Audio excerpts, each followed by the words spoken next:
feeling like a shark in a shrimp tank. Big fish, small pond in the shrimp tank. Hello and welcome to the video wrap-up show for the Shrimp Tank podcast in Seattle. I'm Dan Whedon, and I'm joined by my co-host, Phil Simchich. We had a fascinating, fun, and I think really important conversation today with our guest, Lisa Mayfield. You're going to want to watch the entire podcast or listen to it. It's really a great show. Subscribe wherever you get your podcasts. You can also find all our episodes on our website at shrimptankpodcast.com/Seattle. So, Lisa, what's the biggest mistake families make when it comes to helping their aging parents, and what should they do to get started properly?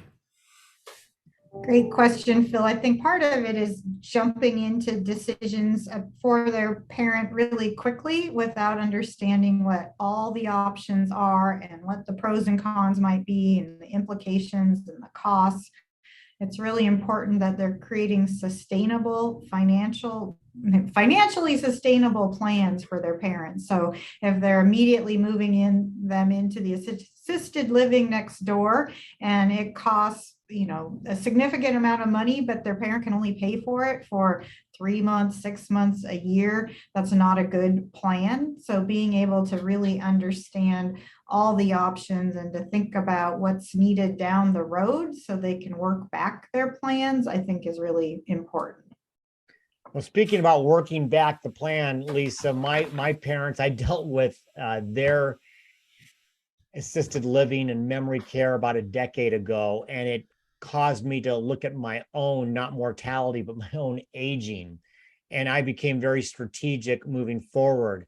I don't know that a lot of people in their 40s, 50s, and 60s do that until they come up to a point where it might be too late.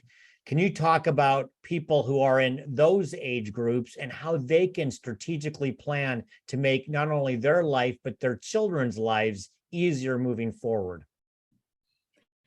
Yeah, Dan, I think that's a great question. And in COVID, I think we all realized our mortality is more fragile than all of us like to believe. And so I think there's kind of two things people can do is one, meet with their financial advisor to really understand how much will care likely cost and how do I make sure that I have enough money when I get there, or if not, what are some other avenues I could pay for that care?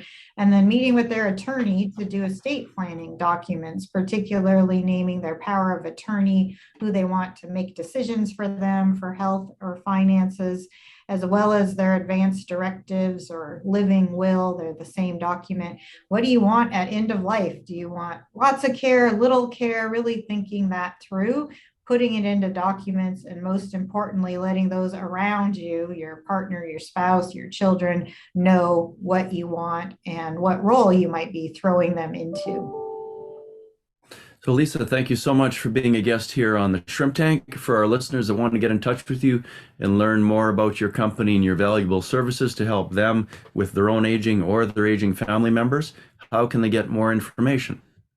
Well, our business is Aging Wisdom, and our website is agingwisdom.com. Awesome. Everyone, make sure you check out all the replays on shrimptankpodcast.com/Seattle. And wherever you get your podcasts, such as Apple, Google, or Spotify, please follow us on YouTube, Facebook, and Instagram. Lisa, thank you so much for joining us. As I said, everybody needs to listen to the full podcast. There's such great information. It's really an important topic. Phil, as always, thank you. Everyone, do what Phil says. Like us on Facebook, then you can watch us live stream every Wednesday at 12 p.m. Pacific. We have some great guests, and I know we're going to have another one at our next show on October the 19th. So please join us. Until we see you again, be healthy, be prosperous, and have fun, especially as we get older, because for right now, the shrimp is back in the tank. So long. I've been feeling like a shark in a shrimp tank. Big fish, small pond in the shrimp